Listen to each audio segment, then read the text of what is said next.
Hello everybody. Today's mini-made feature is the double lotus, and I'm working with the larger pieces for the medium block. This way you can see how the pieces go together really well. Okay, let me move this over. I'm going to start with one of those little stacks of color. I have two different sides for the double lotus. One of them is lighter than the other. It doesn't matter which one you start with.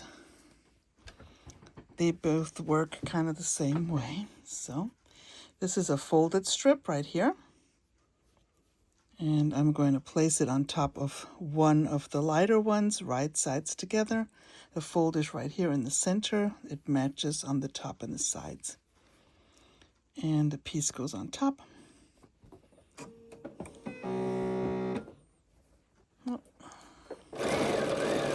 Okay, just stitching right through the fold and everything, all the way down. And that is my first piece, so these ones I will leave for the next step, and I'm just going to chain this through. This is the next color, folded piece again, and lining it up on the top and the two sides, right sides together.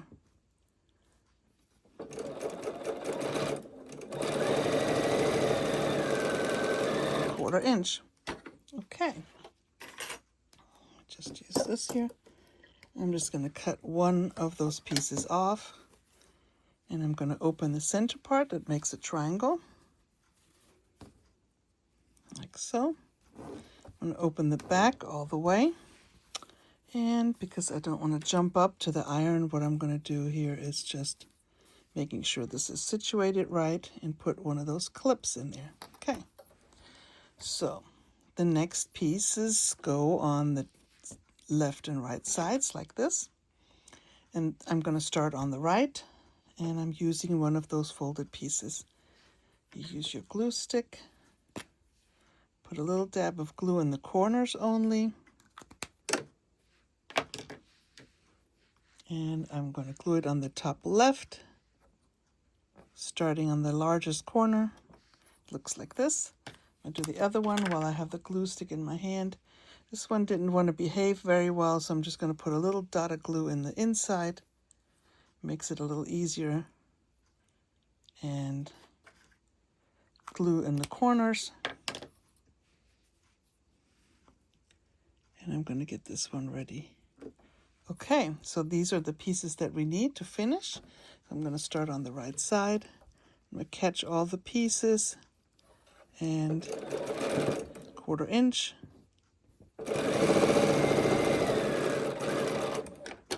And now I could take this piece out and finish it, or I could just do the same thing to the next piece. If you do them like this, you just have to make sure you don't get your colors mixed up. Okay, so a little clip here will help.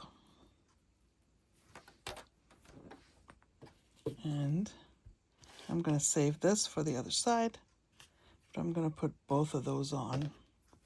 Okay, a little dab of glue in the corners. Okay. All right, one more. Okay, the other side. And that one I'm going to save again for the next side of the first piece. Okay, so let me move this over here and line it up. See how this wants to kind of poke out? I'm going to make sure that it is lined up correctly.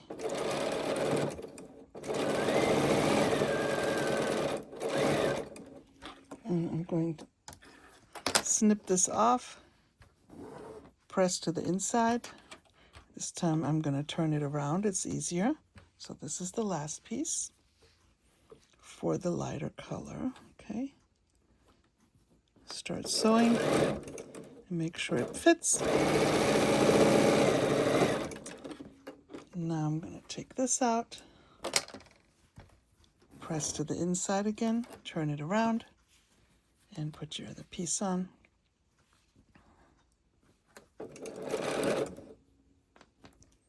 And it fits. And now I'm going to just cut those two pieces off so you can see them. A little feeder. All right, press to the inside. So we have two pieces now, a lighter and a darker one, and I'm just finger pressing, and here they are. Okay, so now the pieces get joined together. Let me show you how to do that. And I'm going to work with these pieces. Now, it seems a little strange, but it works really well. So I'm going to spread out these pieces so I can just grab and use them. And here is a folded green strip, and it gets lined up on the top and the sides. And it seems a little out of place because it's so small, but I promise you it will work. Just like before, it makes kind of like a little flying geese triangle up on top there. Right sides together. Of course, you know, if you have batik, there's no worries there. Okay. So I'm going to take my first piece and I'm going to open it like before. Mix that little triangle. Open all the seams in the back, just like this. And take a little clip. And here we go. All right. So let me just get the other one too. Need both of them.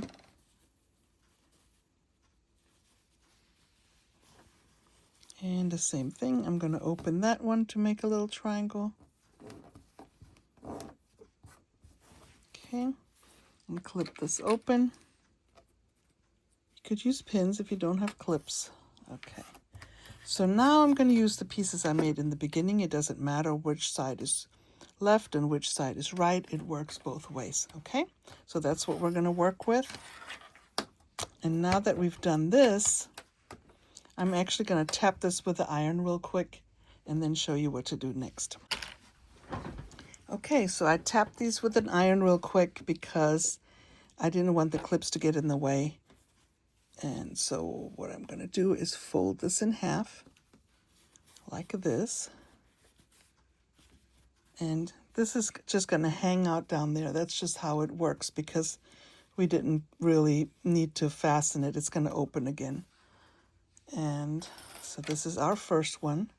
And I'm going to line it up on the top here. And you see what happens? This part, the green part, is on the side that just kind of extends into the block. So we're actually going to stitch only on this right here, on this part right here that has no green part, okay? And I'm going to do the same to the bottom. I'm going to fold this in half. You can pin it or you can press it. I just wanted to make sure I didn't need a clip, so make sure this is all together. And you're going to line it up from the bottom up this time, so the folds are towards the center. You can pin it if you want, or you can just leave it if it stays well. Okay, I'm going to put my piece on top of it and line it up.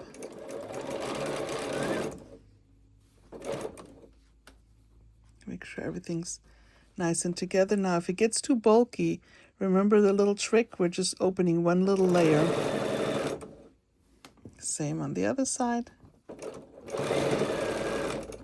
If it gets bulky, just peel one piece of fabric back. Okay, so where is my little feeder thing? Let's see if it worked. Okay, so this looks kind of weird right now. Let me see if it comes up. It makes it a little bit smaller, but I'm doing the same thing and I'm opening that triangle, and look at that. It works really well. So if you have your clips, just clip it until you can work with the other side at least. Same thing. Now you have a double, kind of special, a double flying geese triangle. So I'm going to make sure that the points are visible here, right here and here.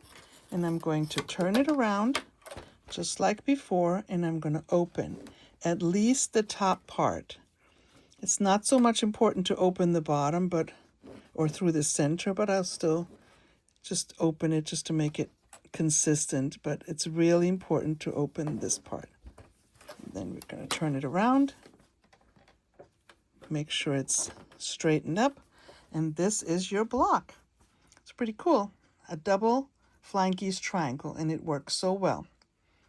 One thing I forgot to mention, that if you have the larger sizes, which makes the 6-inch block, and the block goes all the way to the edge without a frame, if you want to curve the pieces before you sew them into the quilt, you are going to stitch around it with just a little less than a 1/4-inch seam. You don't want to go like 1/8 of an inch because it's too close to the edge, and your curves won't fall nicely into before the seam. Your curves won't look as nice before they go into the seam. So I'm just about a 1/4 inch, but not quite.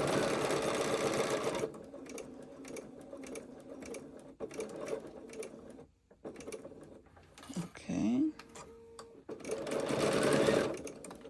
Now this part you probably don't need to, but just at the edge here. So I'm just going to cut this because I just wanted to show you what it looks like.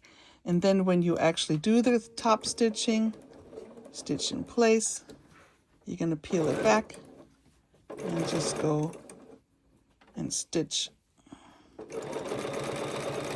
just like before. And once you get down here, you stop about a 1/4 inch before, turn it, and then you're going to do an overlap. That overlap is so much easier than trying to hit the exact middle. Pull this up here. Okay. And it is a little thick. You might have to slowly help your machine along a little bit. But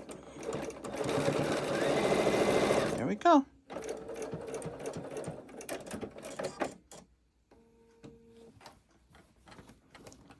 Of course, my thread is the wrong color, but yours won't be. So here is how you do that special side piece for the double lotus block. I'll see you next time. Bye.